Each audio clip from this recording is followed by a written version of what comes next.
Now, I think there used to be a way to uh, do, like a voice transcript, but I don't see that button, basically. So I think I was hoping that people who have hearing difficulty, it's like last There's night I was live doing it, and at that time transcript. I had that live transcript. Oh yeah, live transcript. Oh, here it is. Okay, got it.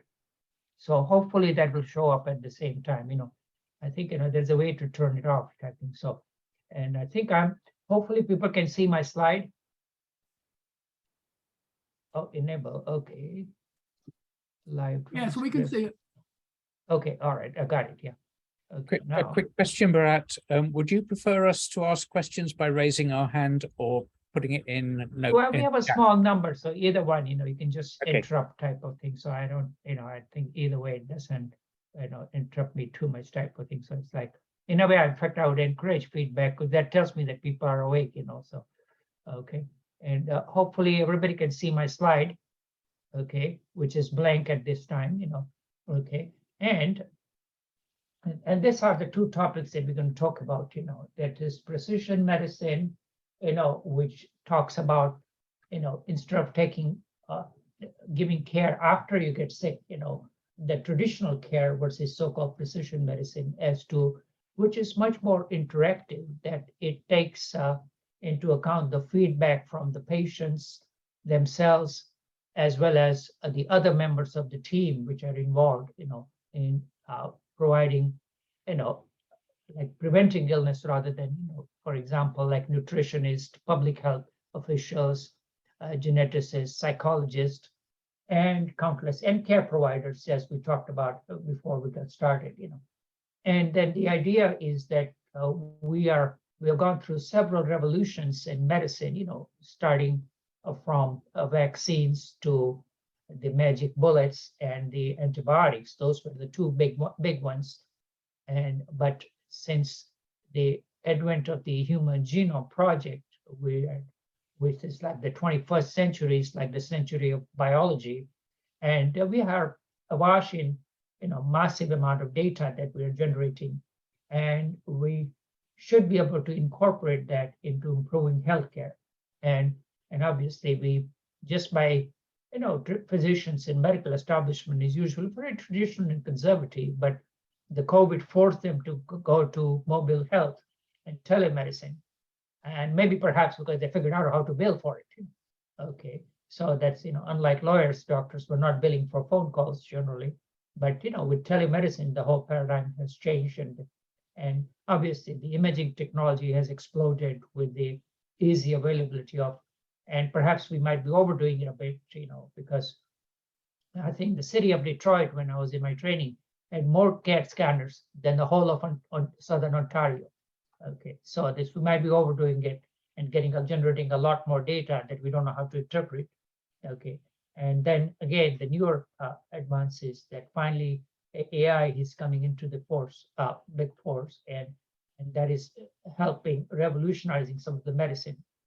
And the other part we'll talk about is stem cells, because stem cells was like fusion technology. It's always around the corner, and it will be ready in 15 years.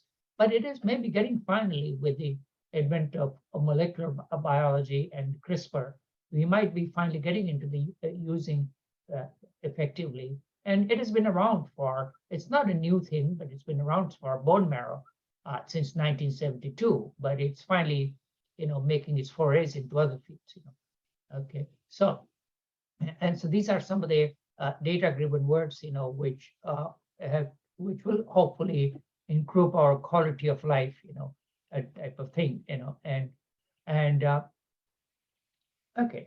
Now, obviously, a lot of the illness, that we have already conquered the low-hanging fruit, basically, like infections, either with improved hygiene and antibiotics and vaccines, but the chronic illnesses, which all of us are suffering one way or the other, are primarily related by, the varieties of habits. A lot of them are preventable, so to speak. Lack of physical activity, smoking. We have made some huge progress, but screening is, still lagging far behind. And the inequality of care has a lot to do with it. And as you can see from the left-hand side of column, that the risk factors that are excess, that are modifiable, type of thing, and are, big drivers of chronic conditions, and the list is probably by no means complete, but it generates 80% of the cost, type of thing. And the over repeated thing is in the last 6 months, we spent even a lot more.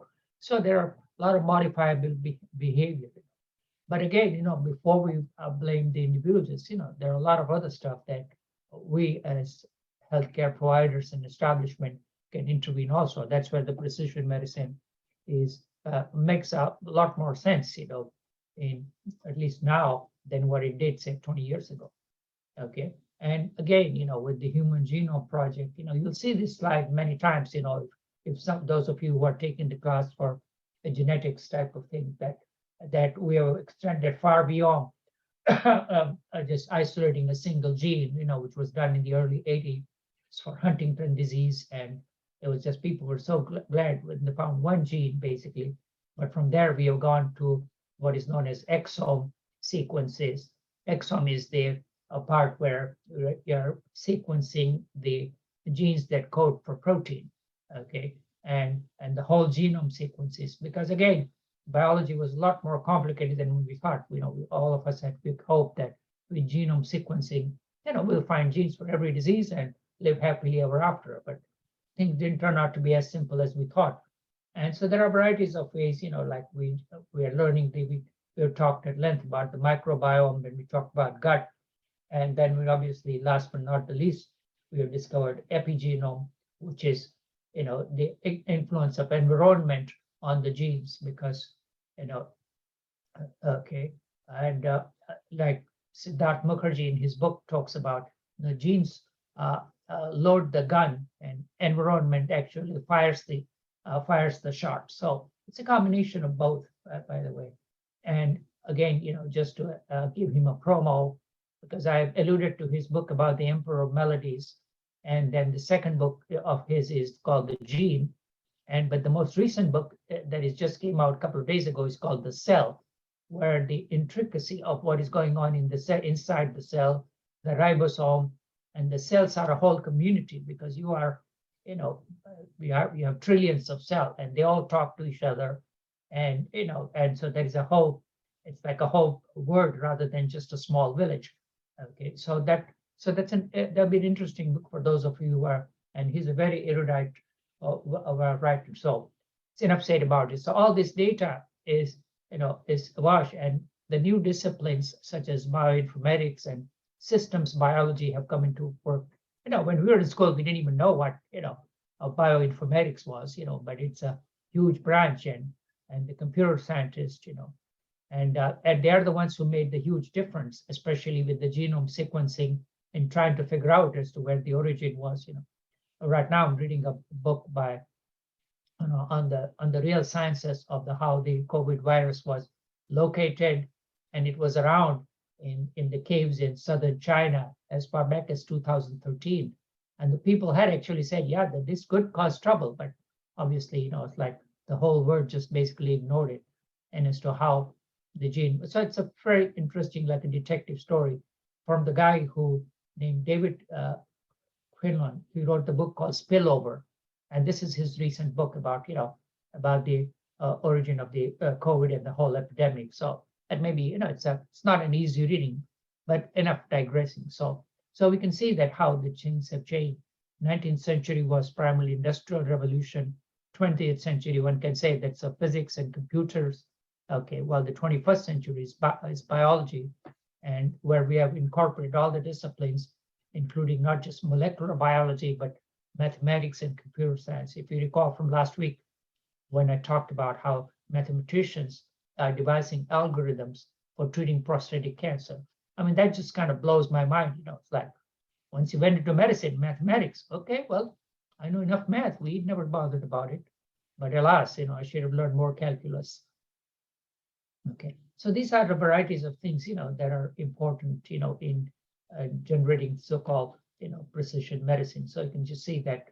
And again, just to give a word, how we can deliver selective chemotherapy with nanoparticles, gold-coated nanoparticles, to get to deliver more dose at the size. And again, the material science, where the cardiac stents are devised, with the special alloys. And again, the robotics has been useful in giving people who have amputations. Okay, and so varieties of this, and the 3D printed hearts have made a huge difference in creating models of a dinner-weighted heart and then incorporating it with a patient's own cells, stem cells, to devise artificial organs to work on the shortage. And last but not the least, synthetic biology, where you could take pig hearts and eliminate the viruses that are inherent, called a PARV, P-A-R-V virus, and then using the pig organ as for transplanting into humans. And those experiments are actually, you may have heard about the kidney that was transplanted, in New York about sometime last year. And the big father of synthetic biology, a man who is larger than life called George Church, his team has been working on synthetic biology and using it and trying to use pig organs to work on the organ shortage. So there are varieties of fields that are coming together to improve healthcare. So, and there is a sort of convergence of technology and healthcare that is changing. And so, and as we were talking earlier, healthcare, where you receive healthcare is changing from just a primary care physician's office to a hospitalist, because primary care physician is sort of a dying specialty, so to speak. There are very few doctors who are the solo practitioners, and a lot of people are getting their care from pharmacies and from walk-in clinics to phones and telemedicine. And in fact, I think you will be inundated with, okay, you can treat your erectile dysfunction via telemedicine, and similarly, the abortion this thing also, without ever seeing a person, you can get the prescription.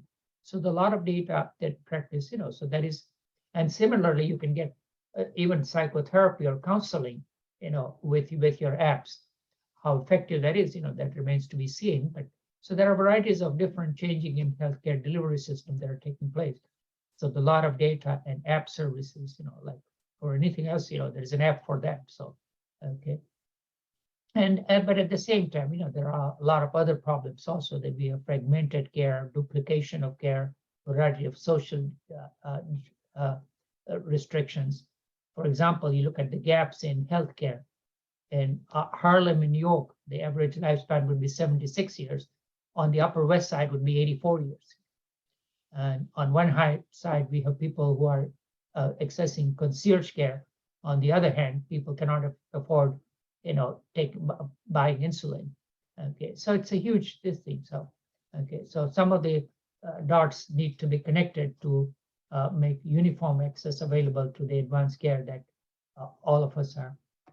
And at the same time, we're talking about the errors in healthcare, like this. Well, I mean, this was not a total surprise, but I didn't realize it was that high a number. That amongst, we've all seen the tables of causes of death, but this was kind of a hidden thing that just almost, opened my eyes, like preventable medical errors type thing. Okay, okay. And this was, and I personally recall from my own practice, like we had a patient whose blood was excessively thin due to blood thinners, and I said, okay, well, give, how many milligrams of vitamin K, okay, and the vitamin K, the nurse just interpreted as giving potassium chloride, okay. So they were almost going to inject directly potassium chloride into this patient, and I almost had a heart attack myself. Oh, no, I meant equamaphyton, vitamin K, not potassium chloride. So it was, that was my experience with, and given my, oh yes, I think for hearing test, yeah, this is, and I think it's going to change. Peter's comment was that he has given himself quite a good hearing test with an app for iPhone and other stuff. And with the availability of over-the-counter hearing aids, again, the audiologists, may be, squeezing their hands as to say they're going to lose a lot of business type of thing. That it's a doable thing, so to speak. So, okay, so absolutely, you're spot on. Okay, so this is, the errors are amazingly, much more common than we realize, like, and sometimes there are errors of omission and errors of commission. Sometimes there are genuine errors, type of thing. That a few months ago there was an incident of some nurse who had actually just had actually a mental slip, and she was going to be put in jail. And the nursing institute, she was going to be in jail for like almost a couple of years, and I don't know exactly what happened to it, but there was the whole thing. It was a genuine mistake, and she wasn't like, this thing. And instead of just losing her license or something else, she was going to be guilty of manslaughter, and she was going to be put in jail. So that was another thing. So because it's like with so many people involved, errors are like to occur, And for those of you, and there is another equally well-known medical writer that some of you may be familiar with. I don't know but I won't take it for granted. A guy named Atul Gawande, and he is, he's written some varieties of books about healthcare and American healthcare system. And he was going to be the CEO of the Amazon Healthcare Initiative, but I don't think it has gone too far now. So, and he has written a book called On the Checklist, because in the operating room, for those of you who have worked in surgery, realize that counting just the gauze piece that is used for stopping bleeding, that just checklist is useful, because otherwise, after you close the belly, you don't want to, potentially dirty part or an instrument left in patient's belly, because that's one easy way to get into trouble for both the patient and the doctor and the team and the hospital. So it's like a checklist, that as the airline pilots maintain, is worthwhile. And Atul Gawande makes a list that he has a deliberate checklist for everything that needs to be done, because he is a ENT surgeon, ENT oncology surgeon type of thing, head and neck surgeon. And that has saved a dramatic list. Okay.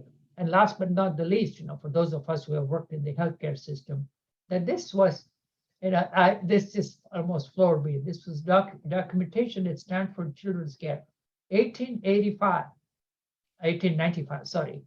And almost 100 plus years later, it had changed dramatically. You can see that how the charts were maintained, especially the OR charts, as to how we hadn't come too far, type of thing. And again, now hopefully things are changing for better. That with electronic health records, this is a lot more streamlined, and the information that can be easily gleaned and useful, type of thing. So, and again, this generated a data, but at the same time, even though we are generating tons of data, we have not learned how to utilize or glean the information that is there at our fingertips effectively. There are people who are bioinformaticians, and some of the major institutions are using this data, and crunching this data and gleaning information. And there are some, especially places like Stanford or Mass General, they're utilizing this, or Geisinger Clinic, they are utilizing this data very, very effectively, and and it's valuable. Again, that causes the concern as to who owns this particular data, as to whether is it the patient, or is it, and the privacy concern. Those are again the issues that need to be settled. And at the same time, this has created a monster. For those of you who have gone to doctor's office in the recent past, realize that the doctors are looking at the screen and losing the old humane touch. And for those of you who have experience with medical system, the big giant corporation that generates a lot of this electronic healthcare system is called Epic, which is a privately owned company out of Madison, Wisconsin. And one can say that the Epic has been an epic failure when it comes to helping improving the healthcare. And we have there are some other people at Stanford, especially the one that you may or may not have heard of.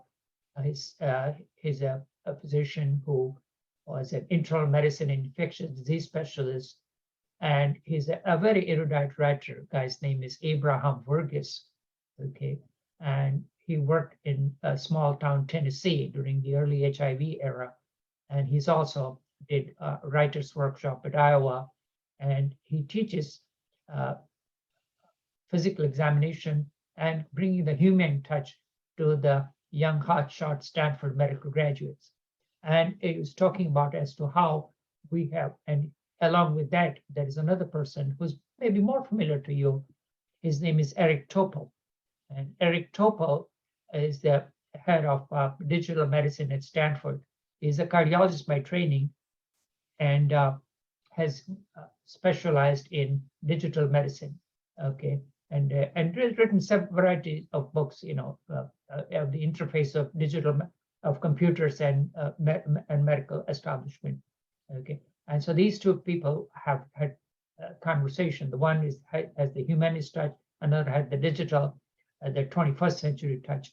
And so, and the point is that physicians have become the highest paid data clerk, and they spend extra at least 1.5 to 2 hours. And that has led to a huge burnout and depression. And at the same time, the administrative overload and the concerns of, the bean counters, has put a huge thing that even when I talk to my former. Okay, I have them. Thank you. Thank you, Jerry. All right, bye-bye.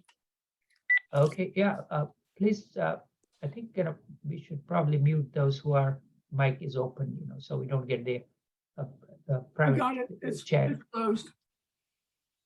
Okay, all right, thank you. Okay, so the EHRs have been useful, but at the same time, it has caused a lot of grief on both sides, on the patient as well as the physician side. Enough said.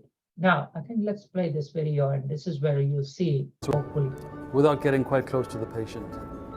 And there's something quite intimate about putting this on yourself and then putting it on the patient's body.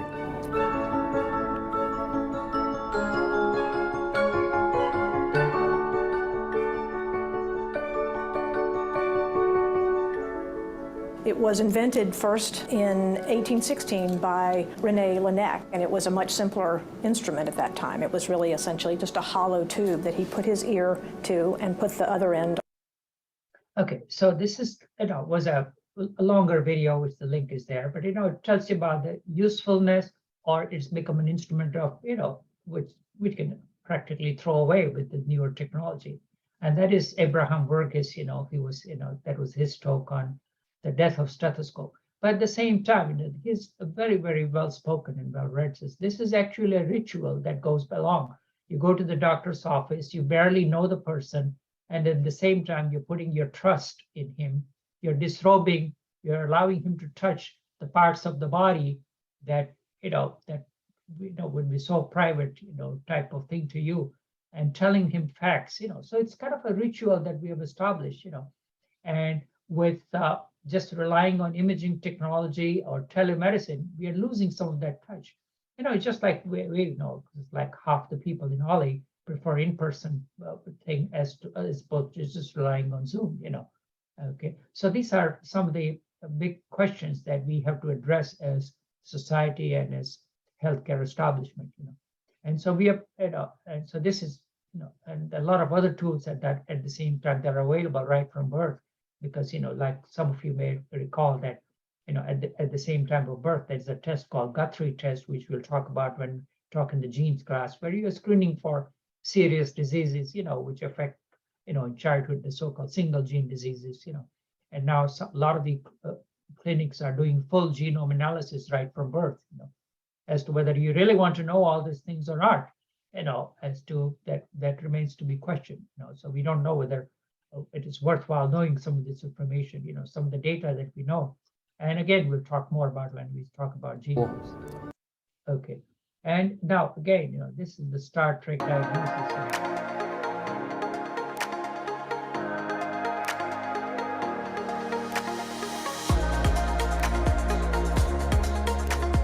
Okay.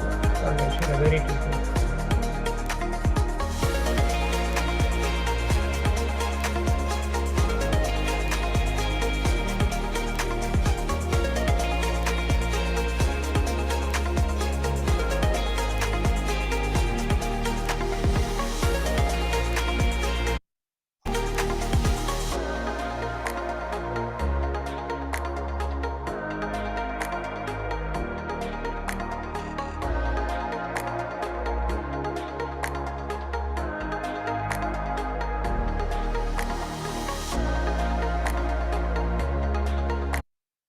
Okay, so you just got the word that TTE means transthoracic echocardiogram. So the pardon the silly music, and I should have trimmed the video a little bit. Sorry about that. Okay. And again, like how, we in the part one of mini medical school, we talked about heart, but at that time, just for lack of time, I didn't put all of this thing, but some of the computerized technology are revolutionizing what we were doing in cardiology. And normally, when we did we treated heart attack with balloon angioplasty and stenting, but the stenting that was done was just basically done with eyes, and the area that is narrowed was put in, and it was a lot of gestalt and physician guesswork which was involved as to did we covered the actual narrowing completely, and sometimes people put in more stents than needed. But now with robotic and also this procedure involved a lot of radiation, not just to the patient but also to the physician who's doing the procedure. So now there are newer methodologies which are involving robotic precision stenting that is introduced. CorePath GRX is the second-generation robotic system for cardiovascular interventions. The CorePath system offers the physician robotic control of the guide catheter, guide wire, and balloon stent catheter from the protection of the radiation-shielded cockpit. As with a traditional intervention, the physician gains access manually.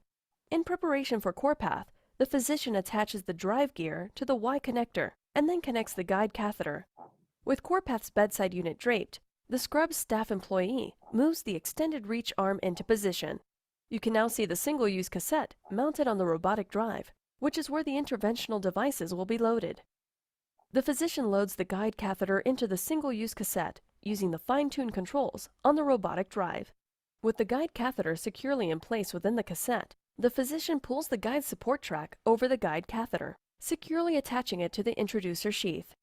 This guide support track supports the guide catheter as it is being advanced and retracted within the patient's anatomy.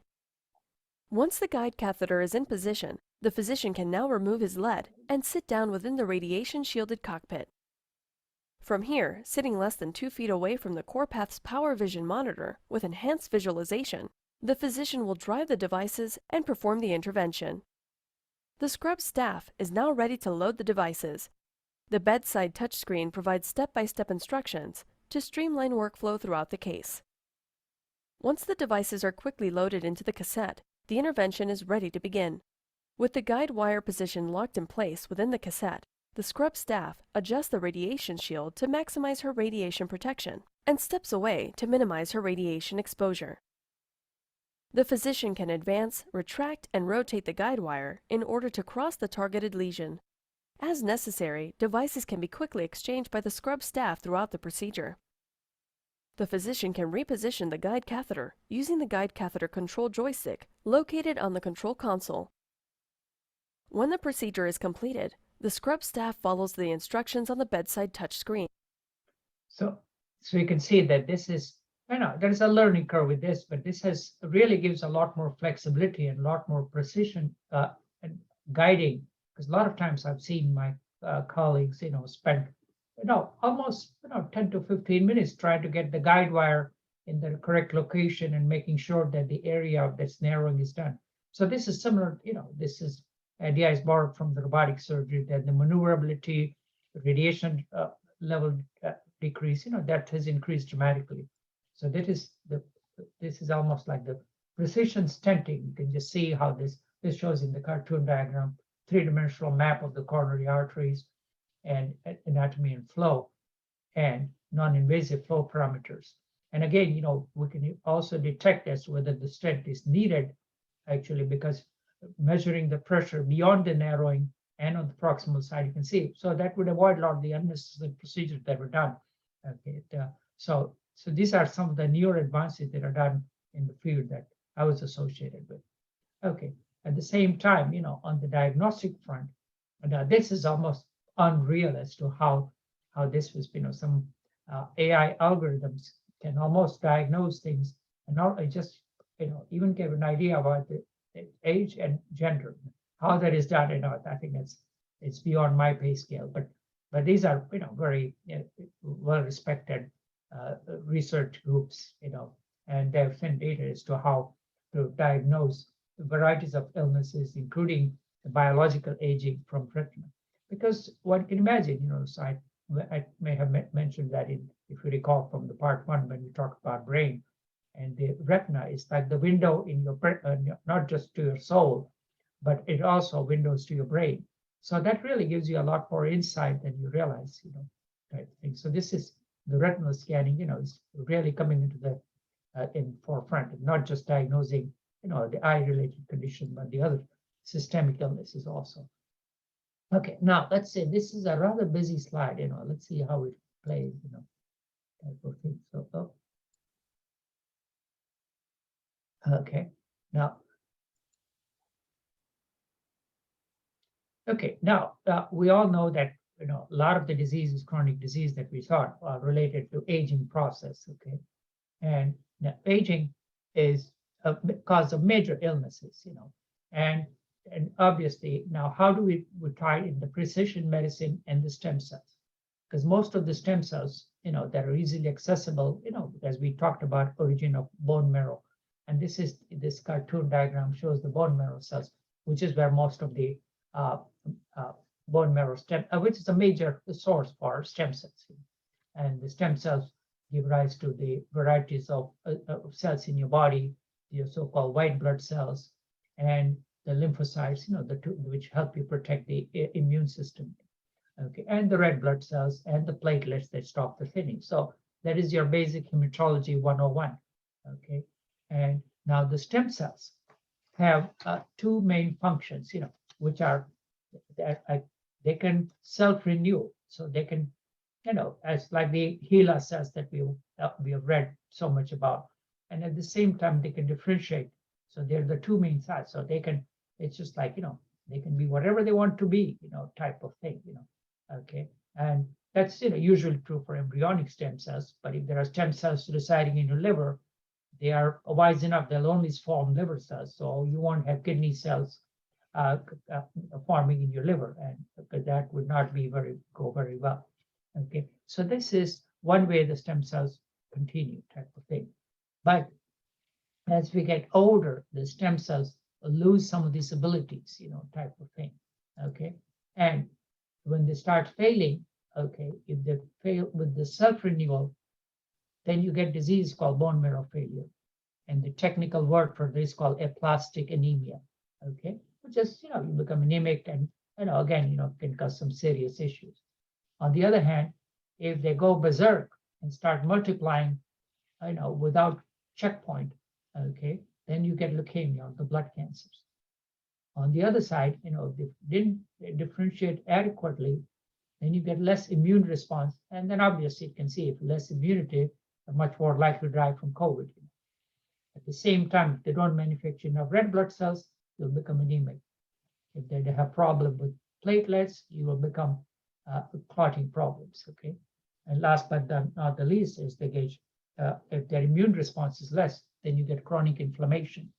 Okay, so there are varieties of illnesses can be very easily tracked down to the dysfunction of stem cells.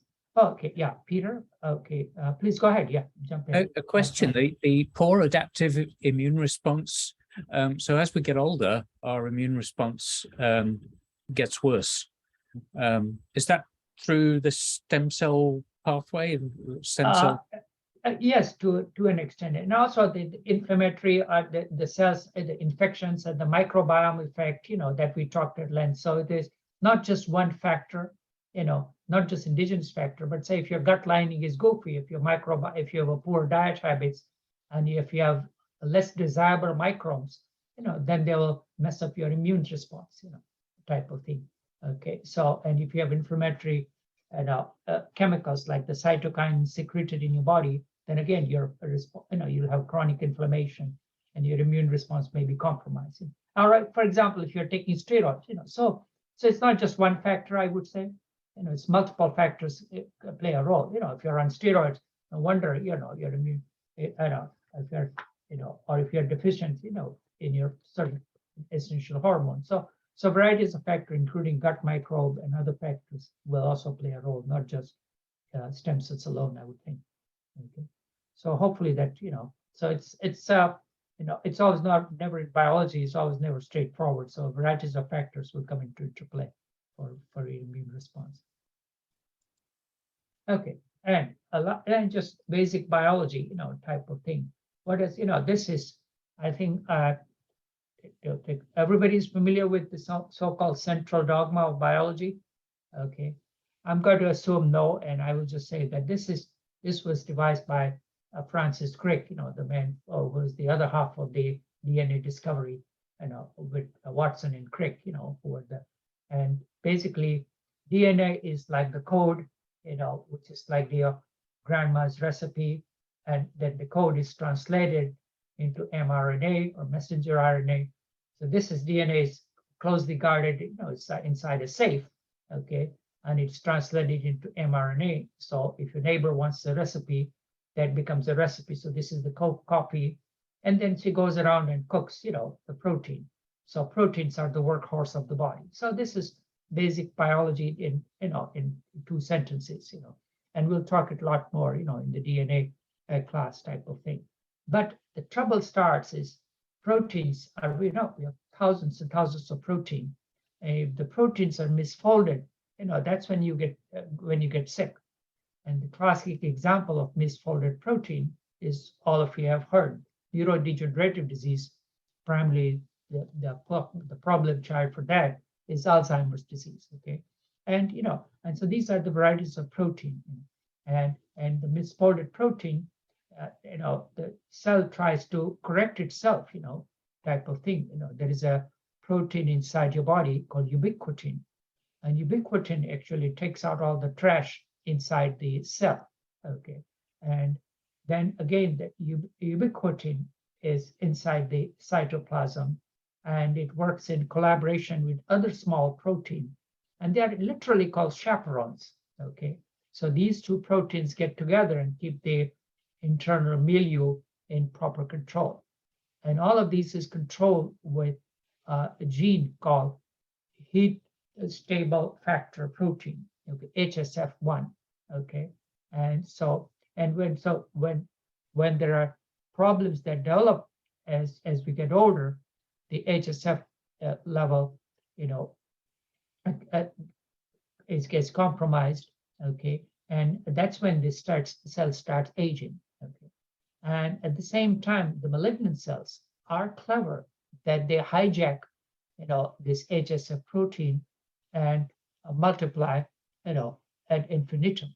Okay, now so this is, aging and cancer, are related hand in hand, so to speak. So this is one of the ideas as to how the internal stem cell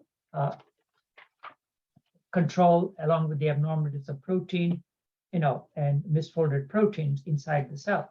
Now, obviously, the Alzheimer protein was very easy to diagnose, but people who have done research on bone marrow, they've shown, yes, that there are abnormalities, with the lower levels as we age, in middle ages, these levels of these HSF factors are compromised. So this, all of these puzzle pieces are slowly coming together, so to speak. And how to fix this, that is the so-called $64,000 question, type of thing. So now, again, that is where the new gene modifying technologies can come into force, because people can actually not just replace a single letter, but there is something called a base editing. Okay, means all the 3-letter code which synthesize the protein can be fixed also. So that's, that is something that, and also for this protein, as we have devised this personalized medicine, so-called small molecules can be devised that would work with. So that's, that's the hope, that one can tackle the root cause of a lot of these chronic illnesses, i.e. aging, and how the whole stem cell and the precision medicine, the 2 main parameters that we're going to talk about, tie in together. Okay, so, and this is again, just shows the misfolded protein as to how, and that's the tau and the amyloid protein that people have worked for almost 40 years, with very limited success. And I'll have some slides. Okay. Now, with the genome analysis, we thought that obviously, we had this great hopes that we we're going to solve this thing. But as I mentioned a little while ago, only 2% of the genome codes for protein. But so there are a lot, we have 20,000 genes, and 2% of that, that's a fairly small number. But with the big data crunching, people did the whole genome analysis, and the people who are more computer savvy, such as the Broad Institute at MIT, they analyzed not just 1,000, but almost like 80,000 data points. And they came up with what can be described as, just don't get frightened by the word, polygenic score. Okay. So when they looked at the C as to can we get a signal out of which gives us some guideline as to how they can be affected.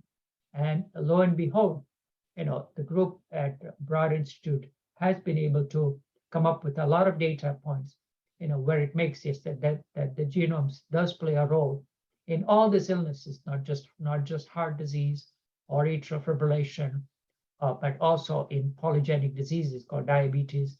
And obviously, we talked about the BRCA breast cancer gene, but there are also genes which are affect the inflammatory bowel disease. And so it's not just a chamber music, but it's a whole huge orchestra that's playing the role, okay, in causing diseases. But again, at the same time, things are not, we just can't order a polygenic score and find out, oh, am I going to get, because there are varieties of variations of unknown significance. So that becomes a big, Pandora's box or a black box, which we are still have come up, which people, even the geneticists, have a hard time interpreting. So if you get a whole genome analysis, you get a report, oh, it's a variation of unknown significance. So we'll talk at length, in the 4 days of classes for those of you who are, attending that. Okay. And so there are, varieties of different types of this thing. So this is, basic genotyping, which is done, complementary technology and sequencing, that is analyzing the protein coding portion, okay, and the whole genome sequences. And the costs have come down dramatically. This is a little older side. One can get a whole genome analysis for as late as $500 now. So, but again, I don't want to underemphasize the importance of other factors, i.e., environment, stress, microbiome, and a lot of the data comes from twin studies that we'll talk about. Okay, and a lot of time, the analysis is done before delivery, before labor, even before the conception. With in vitro fertilization, then one can actually select out a particular embryo to avoid the serious diseases, such as the major ones, such as Down syndrome and other microcephaly and other abnormalities. So this has totally replaced amniocentesis, type thing. And a variety in UK is ahead of us. They're starting a project of sequencing almost all the babies that are born, some huge numbers basically. And the US has also varieties of other projects that are going on, sequencing us to 100,000 people, basically, type thing. So we'll have a lot more data, type of thing. And this has ventured outside just the research laboratory. For example, if you have an executive physical at Mayo Clinic, or there are varieties of concierge type of institutions, that this whole genome project analysis will be included in this. And it does make sense it may provide us information, at least in a small percentage of cases, to make a dramatic change. Okay. And last but not the least, again, I'm just giving a preview for those of you who are not attending the other class, and this it's made 60 minutes, type of thing. This is a woman named Virginia Gray, I think, and she was one of the first patients to get CRISPR edited sickle cell therapy, because sickle cell was easier to sort of target because there was only one amino acid abnormality. So and this was done in, I think, Nashville, Tennessee. He's a pediatric geneticist. Okay, and this was his work with, and she's had a very good outcome because they were able to replace the gene and increase something called the fetal hemoglobin, which is a better oxygen capacity. And they have done a series of patients now, so they've reported not just the patient A for that matter, but they've reported a lot impressive data. Okay, all right. All right, okay, I'll catch my breath. And anybody else has any questions, comments, please jump right in. Okay, don't wait for until break time, because that way we can, this is an informal session, so to speak. Yes, Either at break time or now, I would like to mention something to the group about our thoughts on caregivers. Because I oh think yes, by all means, yeah. be a way, I think we might want to consider making a special interest group that would be open to caregivers and people interested in learning more and perhaps supporting, because a lot of times just listening is the best support you can give. Yep. So I thought I would write, email Joseph, and I wanted to see if there's anyone else in our group that I could name that is also interested in it. Oh, yeah. Oh, definitely. I think it's a very, very worthy thought and a worthy cause. Yeah, I think so in person, because there's a very pressing Joan, need just for- I would be very interested in your reaction. We were talking about this before the class started. I would actually contact Veronica Maxwell, who's the new director, rather than Joseph. Joseph has to do with classes. He doesn't really have anything to do with the shared interest groups. And Okay, who should I connect? her name is Veronica Maxwell. Put your email address in the chat and I'll send you her contact info. Thank you. I will do that, because I'm doing this with a friend, and a lot of times it's just a matter of listening. Yes, I agree with you. And But I there's think- also training available. Yes. Yeah, I think the training is fairly necessary. Yeah.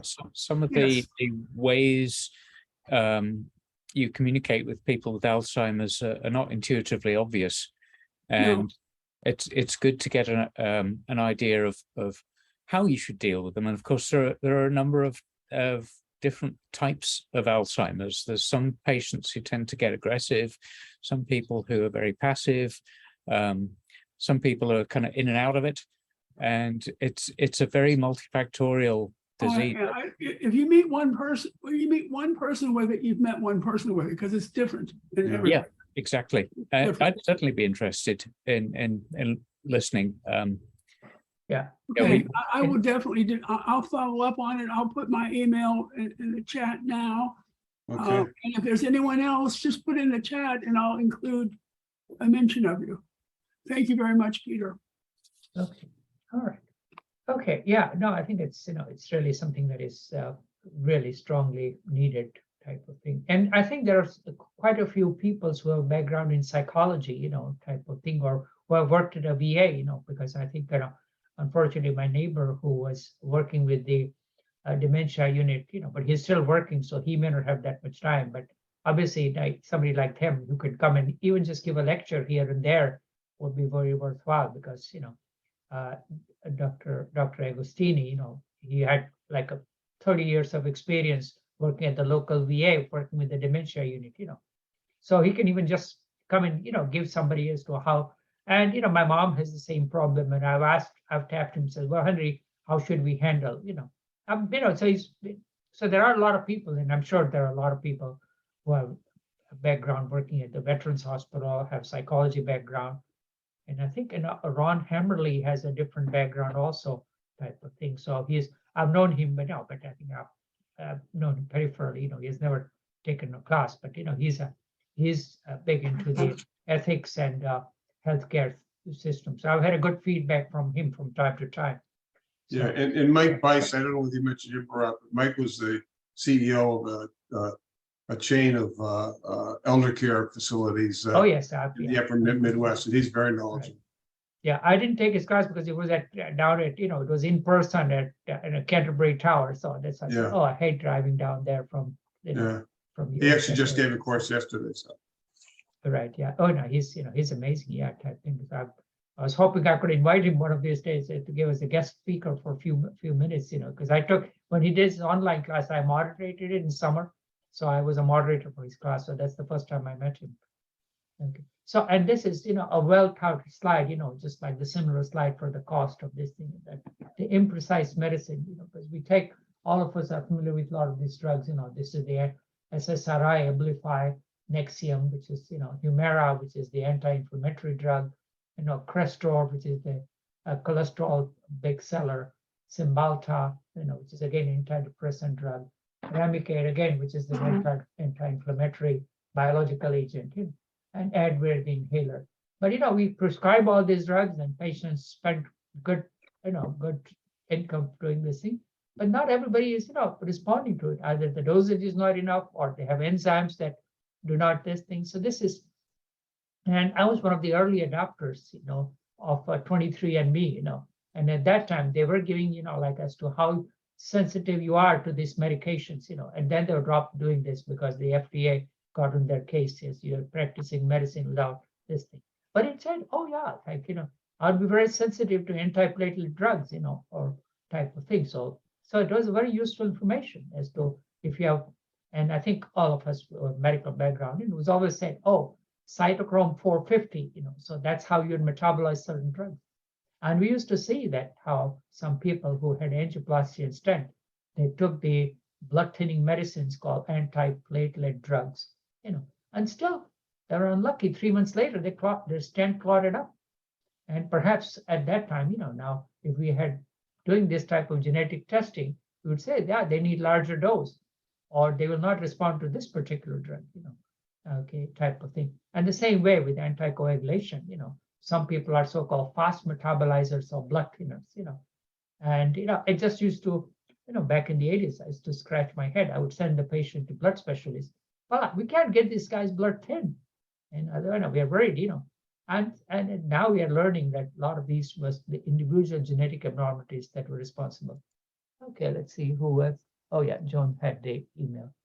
I think. So this is, okay, so this is one way to screen. So this is a very useful information with genetic screening type of thing. So, and I don't know if the newer 23andMe provides this or not, but because mine was really early, and it was, and even though they do only a very, very small selected sample, it gives some really, really interesting information, and so there is some data in direct to consumer testing, that and I can share the information because I'm not worried about privacy.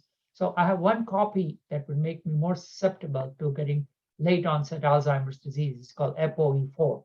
And ApoE4 is very common, it has a relationship with cholesterol manufacturing and other stuff, But again, I'll give for the next class this thing, that a lot of the data is done in North European and American population. So how that data applies to Asian or other population, that remains to be seen. But now people, the geneticists and a lot of data banks are trying to modify some of these, problems, so the database is being expanded slowly but steadily. Okay, and okay, now we'll jump right along. We still are not quite to 2 o'clock, so we'll, push right along type of thing. And obviously, the biosensor that, we talked about,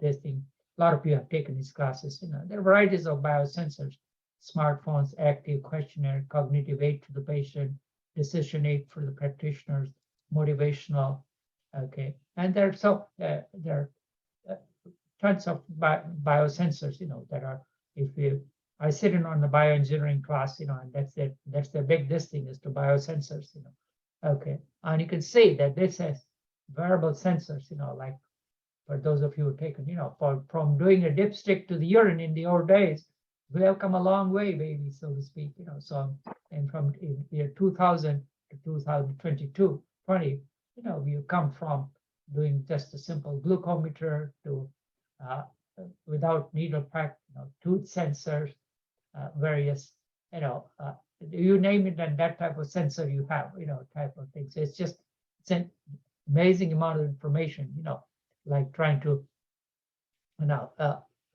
robotic integration, microfluidic, so we're awash, starting from your simple Apple Watch or Fitbit, and it really does work type of thing, it's like I've seen that, during the lockdown, the Fitbit really motivated me to get out and do the regular exercise. So it really does, one does see a difference type thing. So, and there are varieties of mouth guard biosensor that are available from based on saliva samples, wearable sensors, which are checked for metabolites or electrolyte detection in your sweat, the sweat analysis type of thing. The glove sensors for especially for military use are also being used, okay. And there are a variety of sensors that can be rolled onto the page, okay. And I think I talked to the earlier class about something called photomedicine, so there are varieties of sensors and lasers that can be used for sensing. So it's a whole new, a brave new field of integration of material science, engineering, and monitoring technology, and obviously a lot of private concerns, okay, because they all, obviously there is an incentive to monetize these, okay. And again, so and when we talked a little bit about, sorry, this slide was a little out of sync, it should have been earlier, that based on your polygenic score, we are able, because obviously when cholesterol medicine became widely available, we were handing them out just based on blood test alone. But we realized we're causing a lot more side effects. People got muscle aches. Some people did get diabetes. Just last week, there was an article in the New York Times about incidence of diabetes that shows up after taking Crestor, okay. And sure enough, I personally had that when I took Crestor on a regular basis. My blood sugar did go up, so that's obviously a cut back on the dose. So, but based on the polygenic score, people who had the higher polygenic score, were treated, and their benefits, or so-called bang for the buck, was a lot more than those who, did not have the high polygenic score. And the Mass General group, with Natarajan group, this was published as recently as 2 years ago in Journal of College of Cardiology. So it does make sense to use some of this data for directing patient-specific therapy. Okay, all right, and these are just some of the examples of sensors. They are very fancy photograph. And this was one way to the Osher Clinic did about the direct blood pressure monitoring with your sensor. You got a better idea, but the control group did not control the blood pressure, but those who had the variable sensor that they got a better idea of control. It's a relatively short trial, but you can see the benefit type of thing. So, and again, these are just the varieties of sensor from your head to toe, for falling down to your position, to various cameras, electrocardiogram, okay, and the Apple Watch, and even now Fitbit is approved for diagnosing atrial fibrillation. So, okay, and I think after this slide we'll take a break. I've fallen and I can't get up. We're sending help immediately, Mrs. Fletcher. See? Okay. Protect yourself with Life Call. And Everybody remembers this commercial, but at the same time, we've come a long way, baby, as they said. Apple Watch calls 9/11 biker was left unconscious after a fall, and it's actually did save his life, But at the same time, like all technologies do have their issues. iPhone 14 called 9/11 during the roller coaster ride. This was almost, I don't know whether to check life or cry, with this, because there were the roller coaster call. There were like 6 rescue squads showing up, and so this is, the medicalized smartphone you can talk about. And okay, I think we should stop at this stage, or let me see how many slides I have for this. Okay, let me go through this. This is the normal 1280 kg that we see. Okay, let me finish this pack of slides, and then we can start with the next thing, So this is a standard electrocardiogram that all of us grew up with. It looks perfectly normal.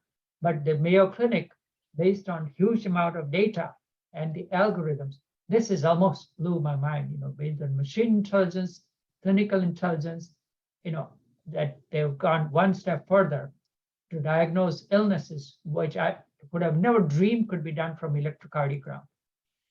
The low heart function called ejection fraction, as to how efficient your heart is, like for what is your heart horsepower. And the correlation was nothing to sneeze at. It was almost like 0.9. Okay. Normally this would require an expensive echocardiogram, okay, or invasive test, like actually putting dye inside the heart. Okay. They could even judge risk of atrial fibrillation. This is from the area under the curve. This is almost like a futuristic medicine, so I can't just, I still don't understand how the computer logic works, but obviously, and physiological age, okay. This is like from just lowly electrocardiogram that's been around since 1930. Okay, and the predictive test, so I mean, you can just see that the accuracy was 0.93, so which is compares favorably with mammographies, cervical cytology. So I mean, this is at Mayo Clinic. They don't publish that much, but when they do, they're like E.F. Hutton. They make sense, So I trust their report, Okay. So this is, this again talks about the aging, and other stuff. And for early surgery, as we already talked about for lung cancer, earlier you diagnose, the better the benefit, in stage 1. Okay, you have 77% chance of getting of cure. Okay, but if you wait long enough, then your goose is cooked, so to speak. Your chance is 15%. Okay, and so the early diagnosis. Now there's a private company called Grail that is offering this test called diagnosing based on your simple blood test analysis. Diagnosing they can diagnose up to 50 cancers, but they're still only going for about 5 or 6. But that's that's an NCI, that is National Cancer Institute, is starting a $75 million pilot study for this particular company. They've contracted with this program, type thing. So, well, if you try to get on your own, it's about $1,000, so it may not be covered, So this is one way to, screen for, so-called hidden cancers, and the data looks very promising. Okay, and again, so varieties of heat cameras, tourist attraction spots, breast cancer. Okay, and so this is isolated but still very valuable. And you can work through in such a small area with such good vision that you just can really focus down on the details of the surgery. Even better than, like I said, if I'm standing up and I'm going to look in, I actually have better visualization.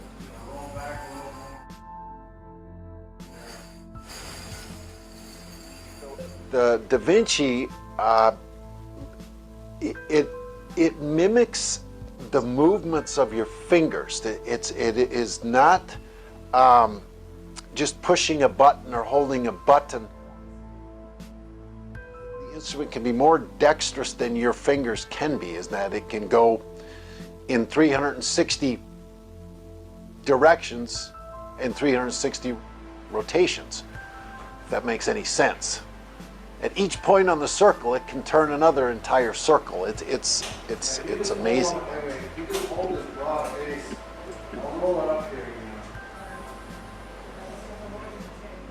Okay, so for sake of time, you can just look at the link. But I mean, this has been a dramatic advance, and yes, they're absolutely correct, that the surgical control and the fine tuning, that is much more precise than you can do with your naked eye.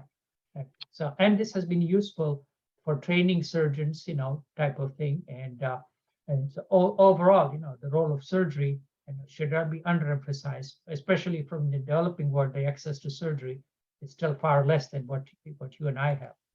Okay, and then there are other technologies, virtual reality and other stuff. Okay, and I think I'll just go over some of these. Okay, all right. So we should take a break, and then I think we'll start with the next batch in a little while. Okay, type of thing. So. Okay, all right. So let's. I don't have. Okay, it's 2:10. So I'll meet in about 5 minutes or so. I'll get a sip of water, and then we'll wrap things up. Okay, let me pause the recording, if I may, for the Zoom recording. Okay, so we'll talk about the stem cells, which is the part 2 of this monologue. Okay. Mm-hmm. And your body is a wonderland. I mean, so that's. I think there was a song to this item of this thing, and you can see, as obviously we have complex 37 trillion cells, and they are recirculated, and within your red cells are replaced very quickly. So is your stomach lining, and even the brain cells, which were thought to be not regenerating, but they regenerate, and each cells have specialized function. For example, there are cells in the brain called astrocytes, which are called the garbage cleaner. Okay, so this is, and there are, so this is, basic anatomy type of thing. And this is interesting as to how the stem cells can regenerate, into, well, you can grow up to be just about anything you want to be. These are from pluripotent stem cells. Cardiac cells have been regenerated. You can see that you can actually see the cells which have been cardiac myocytes, which are the heart muscle cells, the word that means they were derived from human-induced pluripotent stem cells, which are iPSC. They are pulsating in vitro. So you can see that they're actually heart cells, I mean, this is, literally futuristic medicine, they're derived from, induced from skin cells, human fibroblasts, so they can be coaxed into functional heart cell lineage, so this is, and this is useful for predicting drug toxicity. So if for even in vivo, they are useful. Okay. And the stem cell idea, the treatment started not just recently, but this started a while back, it was used for the immune deficiency, the severe combined immune deficiency syndrome. This was done, almost 30 years ago. Okay. This was the bubble boy, and as I mentioned earlier, the bone marrow is not a new thing anyway. It was, thought about back in the 50s and 60s and was carried out successfully by Dr. Thompson at Fred Hutchinson Center in Seattle at University of Washington. Okay. And this was a boy who had no immune cells. And then initially, based on NASA, he was in the Bubble Boy, that the movie was made after, based on his story. And eventually he got stem cell transplant from his sister who was born. And then he lived for a few months and he died of Burkitt's lymphoma at age 12, because stem cells, they love to grow. And, obviously at that time we did not have this sophisticated technology. And so it became malignant, after the, and because unfortunately the autopsy revealed that the bone marrow cells contained traces of a dormant Epstein-Barr virus, which was undetectable in the pre-transplant screening. So there was a setback, but a learning lessons all the same in the early days. So some of you may be familiar with the movie. Okay, and obviously these are sorry for some gory pictures, but these are the inability to fight infections. They can get anything that you and I can shake off. The common warts, can be a problem. So these are some of the other uses. We already talked about the immune deficiency, but the other use have been when we talked about the chemotherapy, that after intensive chemotherapy, the bone marrow replacement is the next step.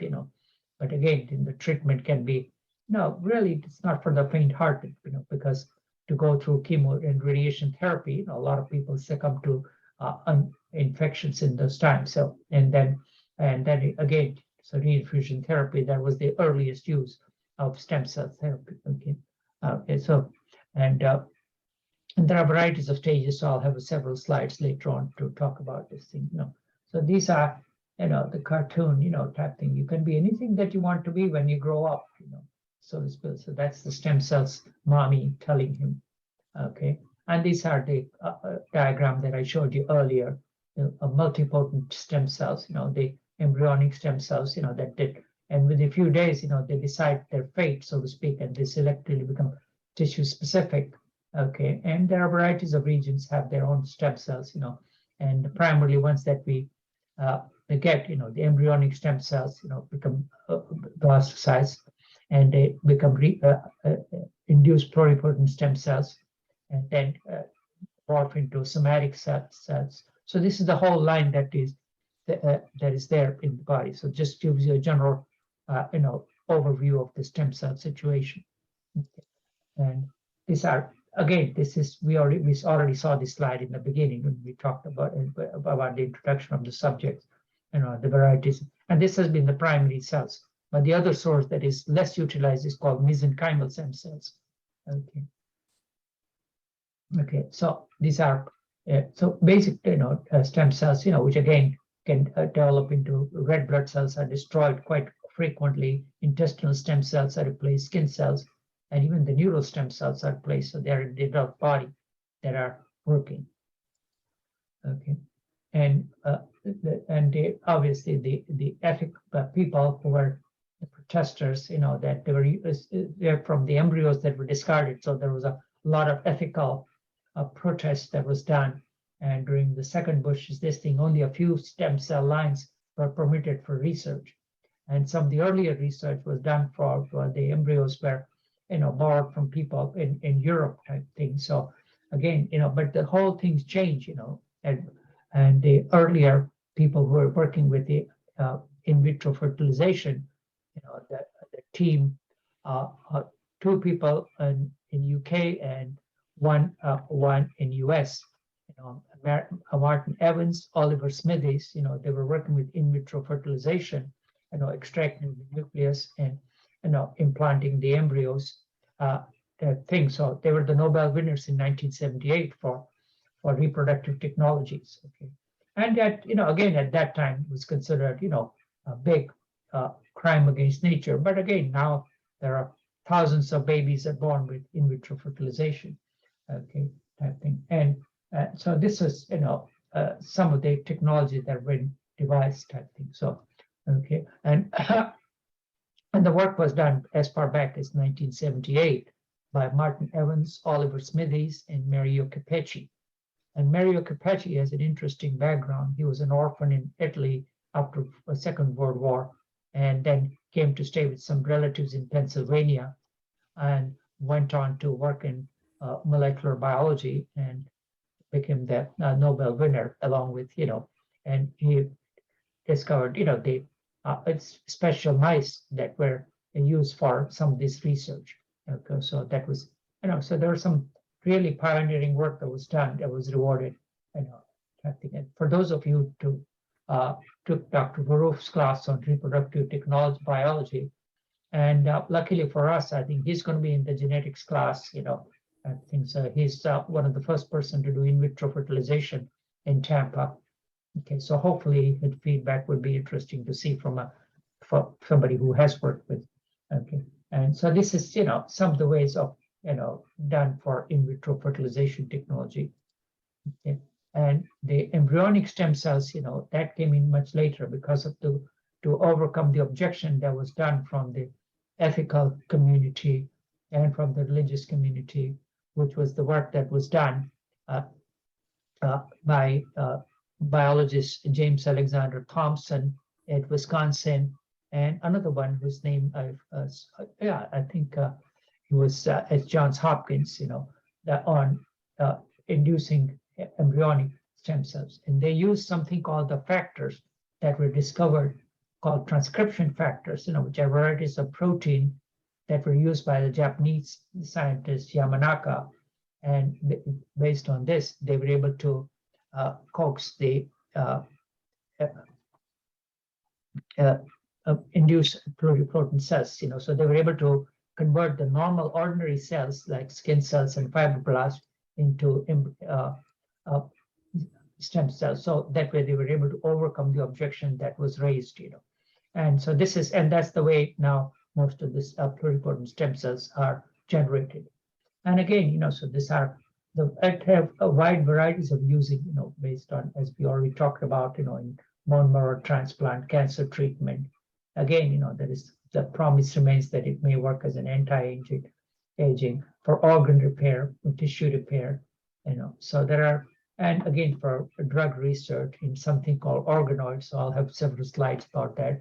So from basic science, we have gone into something called translational medicine, okay, which is where the varieties of protein in the molecular biology stage that is used to clinical use. So the field is moving rapidly over the last 20 years, okay. And this was the great Yamanaka, who along with John Gurdon in UK, discovered the so-called transcription factors, which are the proteins and the transcriptions which are expressed in embryonic stem cells, and then again, if they are overexpressed in the regular stem cell, can induce developmental signaling, and that can transfer any regular cells into a stem cell. So this was the work that was done and was recognized in 2012. Okay. So these are the varieties of so-called intracellular signaling networks. Okay. And so, and this was some pioneering research as to, now again, there is a risk that some of these factors, when they're introduced, they can cross tumors such as teratoma, okay, which can be a pretty serious cancer. So this is again, work that is done with very high precision. That sometimes, they're eliminating one of the factors and only using 2 or 3 of these factors. Okay, the names are academic, and I think unless you are really big into it, I would not get into it. But there is one factor that is excluded to avoid a development of cancer that can occur sometimes with, as we saw, that with the earlier case. Okay. So this is a very, up and coming field, and Dr. Yamanaka's work has opened the way to a lot of this work that's been feasible and to overcome the ethical and religious objections. Okay, so, and this is, just goes how the skin cell is transferred into embryonic stem cells, Yamanaka and Thompson. Okay, and again, similarly, it can be generated into organoids also. So the varieties of uses that have been available, I think. And last but not the least, you can just see how the, this was done, about 10, 12 years ago, how the animals' own cells were converted into lung tissue. You could see that functions that was recognized, as to one of the 50 best inventions of 2012. Lung was number 12, and the same year iPad was number 34, by the way. Okay, so this is, this is a cutting edge research that is being done by various institutions. Okay, and again, that has been useful at least in animal studies for Parkinson's disease. Okay, and so fetal stem cells, and again, none other than Nancy Reagan, had advocated some of this use because obviously Ronald Reagan was Alzheimer's victim. Okay, so and the Michael J. Fox Foundation is putting a lot of effort and money into researching Parkinson's disease. Okay, and now this is interesting that some of you recognize this, the blue baby, which is where there is a hole in the heart, or the heart is not formed properly. This is now the usual hole in the heart is easy to fix. That goes back to the grand old dame of pediatric cardiology at Johns Hopkins, Helen Tosse, who discovered the shunt operation and saved thousands of blue babies. Okay, and but the one abnormality that was almost impossible to fix is the single ventricle, where the ventricle just does not develop in the babies. And this was gut-wrenching for me when I had to read ultrasounds of these babies, because obviously in those days, in the early 90s, these babies were just left, they're not going to survive, they're going to die type of thing. So this was kind of obviously a kiss of death at the time of birth, But now again, there are some heroic operations that are being done for it, starting from the initiative that was done from UK. Okay, and so this has been a difficult condition to treat right from the get-go of pediatric cardiology. Okay, now this gets interesting, that these kids do not have any blood vessels that take the blood out of the heart adequately. So you can see that this is a biodegradable scaffold. Okay, all right, so we are that far.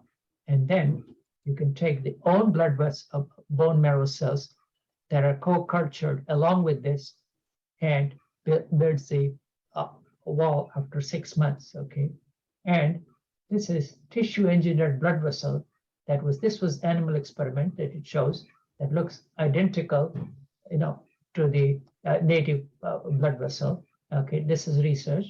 Okay, but wait for it. This was actually done in New Haven. This baby was born with almost, missing blood vessel that was artificially generated in the lab, and the operation was done to fix the broken heart.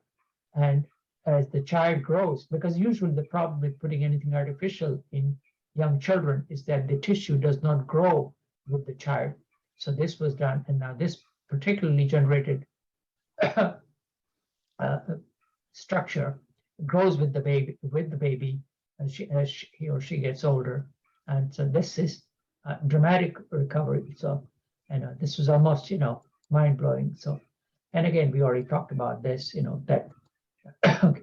And there are varieties of milestones that have taken place from, hematopoietic stem cell transfer to mouse culture, Dolly, the artificial, the clone sheep, that we all remember, okay, and then varieties of advances that have taken place, and bringing us up to 2016. Okay. And this is, a schematic diagram taken from the Venerable Encyclopedia Britannica. Stem cells are taken, okay, from the bone marrow. They're separated and incubated in the body, okay, and then again, their cryopreserved stem cells are separated because the amount of stem cells that are in the bone marrow are, really a very small amount, from 0.007% are stem cells. So you can see, to concentrate, it takes a while, because they're really tiny portions. So it's almost like 7 cells out of a million. So that's, it takes the process of harvesting, it takes several days type of thing by inducing the cells. Now, and there are 2 types, patient's own cells or taken from a donor type of thing, and where the matching becomes very, called human leukocyte antigen matching becomes a very important factor. That's why a lot of people volunteer to donate bone marrow samples. It's not, easy to donate sample. It's not exactly a walk in the park procedure, but there are people who have, altruistic motive that they have registered as a bone marrow donor, and it becomes really, sometimes you'll see appeal on social media of trying to find the ideal match, especially in minorities and other people who are ethnically different. It's harder to find the ideal match, that thing, but it's, it's a worthwhile cause. Okay, and as we, again, just to repeat, the variety, the classical indications are leukemias, lymphomas, myelomas. Dysplasia means, there's not, the cells are actually not able to replicate. And then are other conditions, aplastic anemia, where the bone marrow just literally shuts down, and the immune deficiency, which was the first cause that we alluded to in the SCID case. Fortunately, they're very rare. Okay, and these are, again, the stepwise this thing, like how the patient's own stem cells are conditions, they're killed down with chemotherapy and radiation, which is can be a really serious setback at that time, because you need strict isolation at that point, and then transplant is reinfused, and then it takes up several days for the cells to get mature. Okay. And so, and again, this is mortality anywhere from 10 to 40%, depending upon center's experience and a little bit of luck. So the varieties of factors are involved in successful outcome with this comp. And the other thing that occurs later is the so-called nightmare scenario called graft versus host disease, where sometimes occur with transfer from allogenic or not their own transfusion. So, okay, they attack the lymphocytes from donors, attack the cells of the host, and then can occur, either acute or chronic. So there are 2 types. So it's almost like a rejection phenomenon, basically, that can be known with, with organ transplant. So that is still can be a big issue. But as with further screening and more sophisticated matching, it has become less and less. And this again gives us the timeline as to allogenic transplant was done in the 70s. These slides are from the promos from the Fred Hutchinson Center, and becomes widely available. Okay, and Dr. Donald Thompson, he was the pioneer of the therapy and on the West Coast. Okay, and again, the advances have continued. The mismatch transplant, okay, that was done, and okay, and then so on. The march continues type of things. And again, even the older people, as many as 1 billion bone marrow transplant have been carried out, as far back as 2013. So, okay, a word or two about something called regenerative medicine, which is, got to do with the healing process of restoring replaced cells, or either replacing them directly or restoring their function. Okay. So patient's own body works as a so-called bioreactor. And usually, in orthopedics, it can be used, that the tissue that has degenerated can be used for regenerative medicine, primarily useful for avascular structures like the disc, the joints, okay, and they cells that are used are mesenchymal bone marrow tissue or the fat stem cells that are harvested from fat, okay, and so varieties of agents are harvested as regenerative agents. And again, let's see if I can zoom down.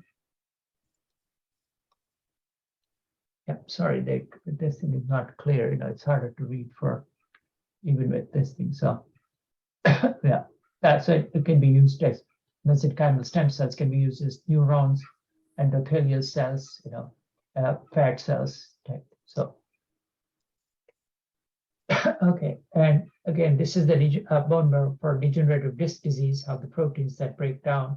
The bone marrow contains varieties of proteins, mesenchymal stem cells that can be injected, either in the healthy bulging disc, as you can see around this type, or now if you are diagnosed much later when the disc is totally destroyed, then it's still too late. But if you can catch it at an earlier stage, then the outcome is better when this disc is just thin or slightly bulged. But if it's totally destroyed and degenerated, then at that time the disc injections have poorer outcomes. Okay, so the varieties of agents are being used, and again, people may remember some of the sports heroes have gotten this treatment and have promoted this, including a football player named Peyton Manning, had this thing and he had a successful result with this, Okay, so if they are far advanced, then this type of therapy with stem cells is far less likely to help. A lot of these things, unfortunately, is done so-called off-label, and so obviously there are a lot of fly-by-night clinics that have opened up, and there's no control of this thing. But this some of this work was done at New York University and at Columbia, and they're doing really controlled studies type of thing. Again, even some of their work is off-label, but at least they are trying to do in a very scientific manner, collecting data for their outcomes.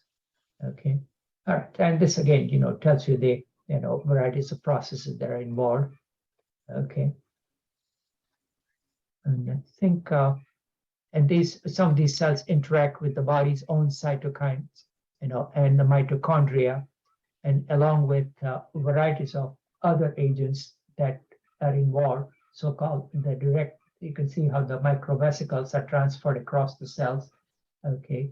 And then sometimes there are vesicles that are injected from the donor cells and are taken up by the recipient, okay? Sometimes there are direct connections that are established. So the varieties way the implanted cells would interact with the body and try to restore the normal architecture, okay?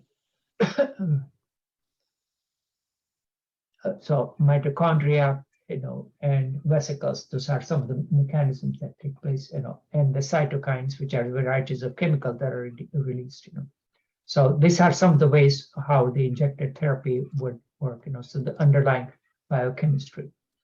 And sometimes some of the stem cells can be used for as a research tool for Alzheimer's disease and some degenerative neurological disease also, okay? And so the stem cell lines are derived from patients' own cells, and it can be used, a lot of the work is experimental at this stage type of thing. So, okay, and now this is real life work, so this you may have heard about it.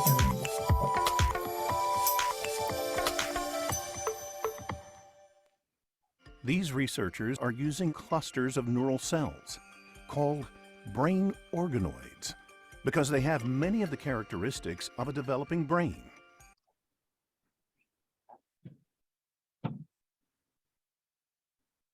Okay, I'm sorry, I'm just reading up somebody's comment, Mary Wilson's comment. Oh, Yeah, A Brain and Life, the magazine she's talking about. Okay.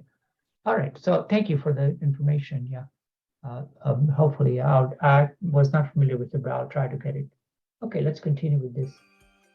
These are brain organoids. We call them brain organoids because they develop similarly as a human brain. We don't make these organoids by putting cells together.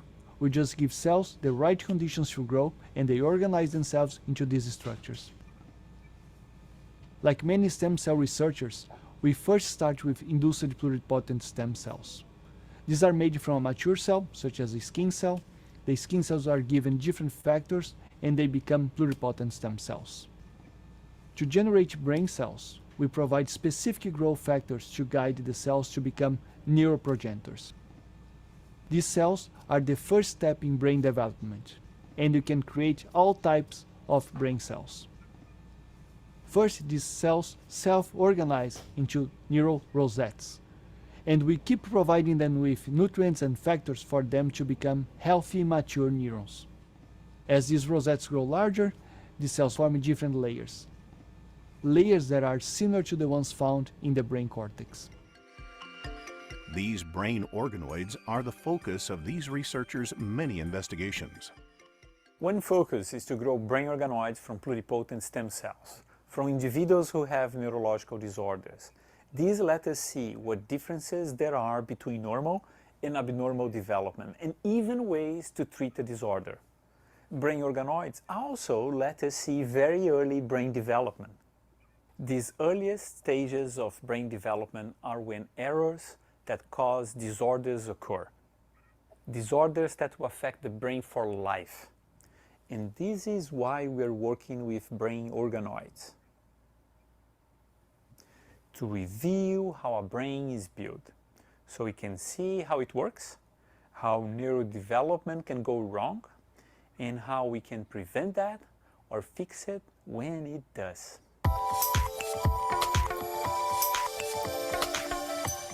Okay, and so these are legitimate sources for information.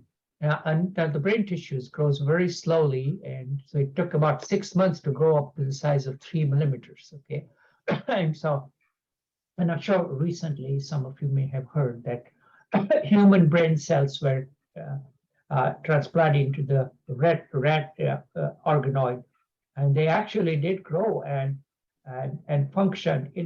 And I think there was once this thing that some of these cells were actually shown to be able to play ping pong or the Atari Pong game type of thing. So there is actually, they do function type of thing. So this was like a, eye-opening this thing. So I think, but I don't think this is still a very, very preliminary work. So we don't have to worry about that Caesar from the Planet of Ape is going to be coming out of the laboratory within the next few years, okay, and create havoc. So, but this is, the cutting edge work that was done, as to how the two different species altogether, from human and rat, they can peacefully coexist and work in collaboration. Okay, go forward. Okay, so this provides us, so-called windows into disease of such as Alzheimer's, Parkinson's, MS, and varieties of other rare diseases type of things. So, okay. And again, so these are some of the research that is done for ALS type of thing, that some of the epilepsy drug reduces some of the hallmark, okay, and was used, discovered using, this was done in New York, and using the stem cell model. So the first ALS clinical trial is going to be made possible through the use of stem cells. So this is how one can find out the drugs which were which were discarded or we did not think that they would work have been shown to be effective in some of these degenerative processes. Because remember, in the beginning of the class, we talked about the so-called small molecules or other drugs, And this is interesting that this I did not get into the slides, but some of you may be familiar with one of the old asthma drug called cromolyn. Okay. And that's been around because I'm sure those of you with the medical background may remember that this was, one of the drugs that we've been around for a long time that has been shown to be beneficial even for Alzheimer's because it cuts down the inflammation. because at the root of all this is in neuroinflammation, because we talked about the degenerative protein, okay, the misfolded protein, and again, some of the drugs that were heavily promoted for treating the amyloid or the tau protein, they haven't panned out, but the root cause, which was the inflammation, or so-called removing the garbage from the brain tissue, which occurs either because of lifestyle or stress or just aging process. So these drugs, so I mean, this almost blows your mind that cromolyn, that drug has been around, I think I remember that from my internal medicine days, so that has been shown to be some benefit, Okay, so this is how the basic research has helped come up with new drug therapy for, and again, this was the easier route to handle, so to speak, age-related macular degeneration. That has been one of the easier ones to treat with stem cell therapy, okay, because it's not a vascular structure. So this was, one of the earlier uses, for stem cell therapy. Okay, and these are varieties of trials that are being carried out, not just in US, but you can see the names of the prestigious institutions, varieties of pharmaceuticals, okay, and they are using different approaches. The Europeans, they're not as tied up with the ethical these things. They're using embryonic stem cells. A lot of the places are using adult stem cells or induced pluripotent cells. So varieties of agents are being used for the earlier illness called retinitis pigmentosa for the acute macular degeneration. Okay, and this were the earlier trials were done in UK. Okay, and so I didn't put in a video for sake of time type of thing, but so these have been, people have been able to restore their vision after several decades of, handicap. Okay, and this is phenomenal when you can look at this, that from being not able to read to be able to read at a very respectable speed, So some of the outcomes are really futuristic, to put it mildly. Okay, and for the neurodegenerative diseases, the varieties of trials that are going on, we already talked about, ALS, Parkinson's, okay, and trauma has been equally, in the forefront as being used. Okay, I think so. We have said enough about this thing, and the gene editing and other part, I'm going to save it for the next class for those of you who are in it, type of thing. So, okay, so we'll finished in time, and I think I will stop this particular screen share. And I think we have a few minutes, if you want me to, the ones that I missed, I can try showing that up type of thing if I can find it. Okay. Let me see if I can get to that very quickly, because I thought it,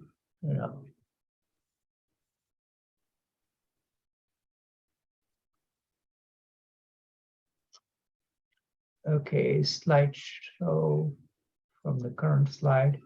Okay, yeah, this was a virtual reality in operating room. So let me show this.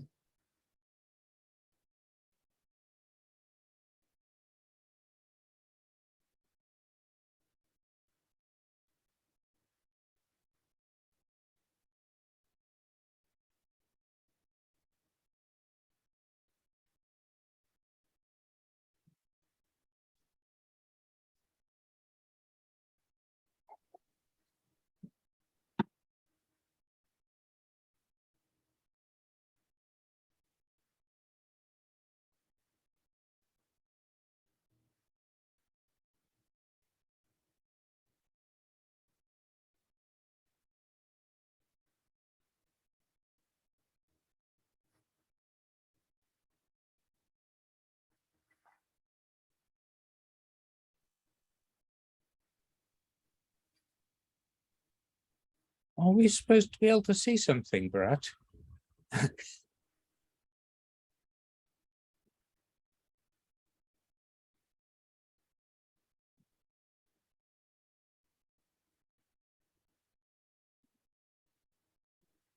Are you sharing screen?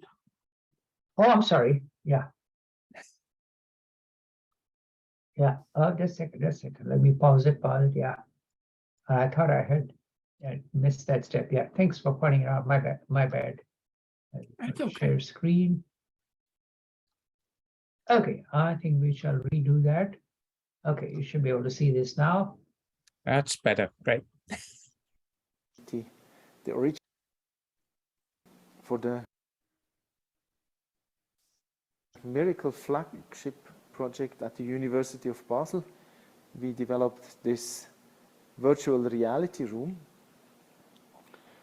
What is unique about this virtual reality room is that for the first time we provide volume rendered images in real time, which allows surgeons and radiologists to visualize their medical image data sets using volume rendering.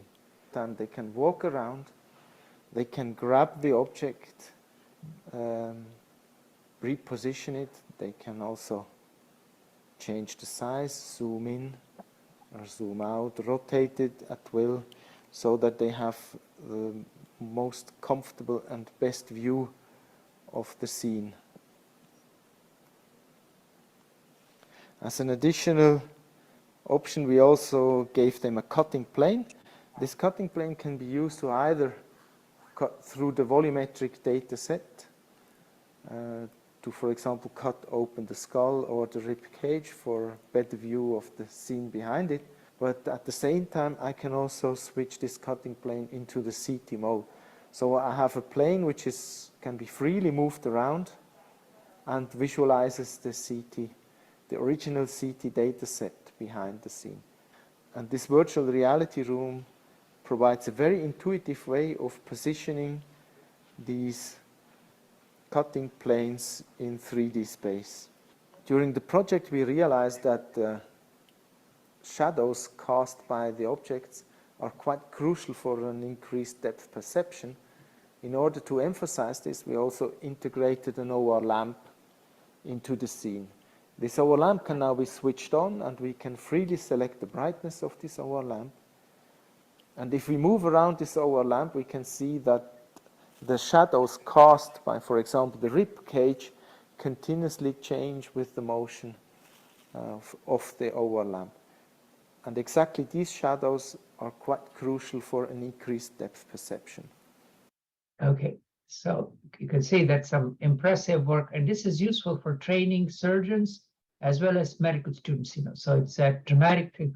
And similarly, Stanford is doing some of these software combination for 3D modeling for physicians and surgeons, And even this, like some of this 3D modeling has been used for pediatric cardiology surgery. The surgeon can actually see this virtual model, and it really makes it, otherwise a lot of time, with the blood and everything else, it's really hard for them to figure out the connections. So it really improves their, skills, and also reduces the anesthesia time, especially on these little babies where the heart is smaller than postage stamp, and to work on that field, type thing. So it's made a dramatic impact, some of these 3D technology that is available. Okay, I already showed this one earlier. So, and yeah, this was interesting. This was from NPR just a few days ago. This is a Japanese research, and that their work is really very reproducible. That that simple, the so-called love hormone, has been useful, the right peptide, but that does not cross the blood-brain barrier. So this was one of the ways for improving memory type of thing. So, and so this is one oxytocin. So this has been have some role in treating cognitive decline in Alzheimer's patients. Last but not the least, nowadays, in the old days, it was difficult to diagnose Alzheimer's disease, because it required expensive PET scan or a painful spinal tap. But the WashU in St. Louis has patented or marketed a blood test which detects the levels of these things. So that test is about like $500, but that's one easier way to test things. So And last but not the least, this almost, like some of this stuff is just mind-boggling. Scientific American, which I look at when I go to the local library, as recently as September, there was a report that an eye test using the retinal scan has been useful for doing early diagnosis of Alzheimer's type of this thing. So, and I already talked about the chromalin. Okay, so, and again, this is, second. And number two, this is the first device that we have to restore vision. Retinitis pigmentosa, often called RP, is a genetic eye disease that can rob patients of some or all of their eyesight. Oftentimes, the disease does not come about until they're in their teens or 20s, and they will first lose their peripheral vision, and then gradually they'll be left with a tunnel vision, a very small tunnel vision in both eyes. Very few patients actually will progress to losing entire center vision as well, to the level of no light perception, and that's when they go completely blind. Patients with RP who've lost all or most of their sight and have no other eye diseases, like Willie, are potential candidates for this cutting-edge treatment. More when I go up. It doesn't give detailed reading vision, but it gives patients this sense of mobility and orientation. And that's tremendously important for these patients who've had no vision at all.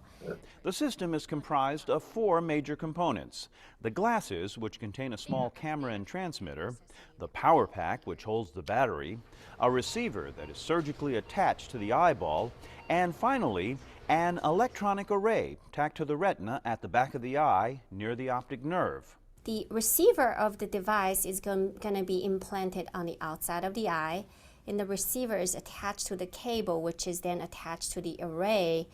The eye must heal for a few weeks after surgery before the system can be tested. And we were back the day Willie had his bionic eye turned on for the first time. Oh, the light, bright light. Initially, the effects were subtle, but as Willie began to get used to his bionic eye, some of the darkness began to peel away. It flashed right then when I just came up. Let's just look up just slightly. Oh yeah, light. As the camera captures an image, the system transcodes the brighter objects in the picture into a signal of flashes that are sent to the array and then onto Willie's brain via his optic nerve. Yeah, so that middle flash is Bobby. Mm-hmm. His grandson's dark jacket against the doctor's white lab coats demonstrates how Willie's bionic eye makes it possible for him to be able to perceive a difference between brighter and darker objects. You just grabbed it. That's where it was. That's where it is. Now it's on to rehab, where Willie will learn to use the device more efficiently and also test its limits. You all right? Yeah, I don't know where I'll be staying too much more of this. Okay. And number 2. Okay, so we already saw that, okay. And this is, again, similar things has been used for stroke patients type of thing as to restore their vision, okay. So, and this is, artificial intelligence to predict what he was thinking actually, and then this is decoding up to almost 20 words per minute with a 90% accuracy. So this is the cutting edge work of brain-computer interface, okay? And so this is, really one way to people who've had no hopes actually. And last but not the least, we have to give credit where the credit is due, that the company pioneered, started by Elon Musk, Neuralink, is ahead of this, that they're able to put almost hundreds of electrodes in and do wireless transmission with this brain-computer interface. So their work is, substantially ahead of this type of implant that is done and is connected with wires. So they are, that work looks a lot more promising when it becomes okay. Go. Okay, and so this is, the future of change, from the contemporary medicine, which is reactive, population-based, treating when you're sick, do something called proactive, individualized, so-called personalized medicine. That's where the future one hopes would be, if we can get over the equality and cost problems. So these are some of the futures that we can. Now, unlike the United States, some of the other, communist or socialist countries are doing a better job. And this almost blew my mind as to how a small city in China, small by the Chinese standard, which is in central China, about 7 million people. So that is more than a lot of the major cities of California combined. They were able to switch, from paper records to electronic and do a futuristic medicine. Okay, you can see how they were able to transfer referral to medical records, to remote imaging diagnosis, to data analysis, and all within few distance. And last but not the least, even India, within last 3 years, they were able to initiate providing healthcare to almost 200 million people. The basic healthcare system, based on health card and centers. They were able to initiate. So this was a massive product. And within 2 years, they were able to get a system up, and they've provided almost like hundreds of millions of surgery consults and treatment already through these varieties of center. Ayushman means good health, Bharat means India, Yojana means plan. Okay, so this is where it says, so I think so. There are a lot of other good models that are being practiced all over the world to deliver competent healthcare with the modern technology. So I think this is stem cells. So we finished all the cassette of slides that we had for both fields, and I will stop the recording, and we'll see you folks next time for those of you who are signed. Okay, so let me stop it. Okay.